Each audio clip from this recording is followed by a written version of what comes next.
I was invited to a wonderful all-black church. I'm sitting there, and a lady comes in. She sits down from me, and she says hello, and I said hello. And I didn't understand, this lady's going to change my life forever. I will leave that service wanting to be like her. She turned to me, and she said, "What are you doing here, white boy?" Now, in my whole life, no one had ever called me white boy. I said, well, white boy's going to preach this morning. She looked at me, and she said, "You got the stuff, white boy?"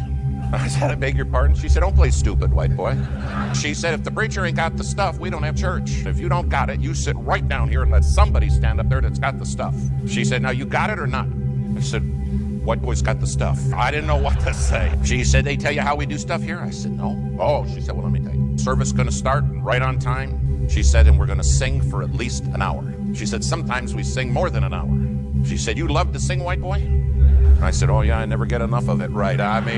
She says, "After we're done singing, we have testimonies." She said, "People talk about stuff they've been delivered from." She said, "Man, sometimes they stand up and, man, they confess crimes they've done. It's good." And she said, "Man, when they confess a crime, we take them right down to the jail and turn them in."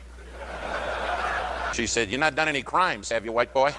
And I thought, none that I'm talking about this morning, no. She said, "After that, we take the offering." She said, "You love to give, don't you?" And I'm thinking, I don't know what's in my pocket, but it's all going in this morning, man. She said, "Then comes the preaching." She said, "You hear me, white boy? We didn't come to get out. We come to go to church." She said, "If you come to get out, just best you not come." What an insult to God. She said, "Whatever stuff you got, make sure we get it, and don't cut it short." She said, "Now, could you do me a favor, white boy?" I said, "Sure." She said, "Could you move over?" I said, "Okay, somebody else coming?" She said, "No." She said, "Because when I get singing, I needs my room." She said, "You see, I'm addicted to praising him." She said, "I don't like it. I adore it." She said, "It's the passion of my life, praising him." I moved over. That dear sister, man, she got singing. And you know what? She's singing and crying, and pretty soon I'm crying. And I don't know why we're crying. Her passion pulled me in. Man, we're singing, and I'm like, boy, I want to praise the Lord like she does. I'm up by the preacher, and I said, "You know that lady down there?" He said, "Yeah, you're sitting down there by Abby, Sister Abby." I said, "Preacher, she's amazing."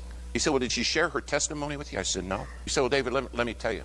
He said, "Just a couple of years ago, her husband and 2 junior high boys walked down to the bus stop. Early in the morning, some shotguns came out and killed her 2 boys and her husband.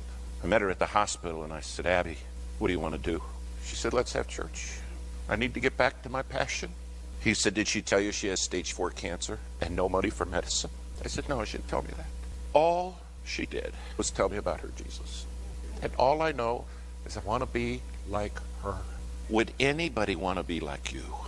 And do you have a passion to praise?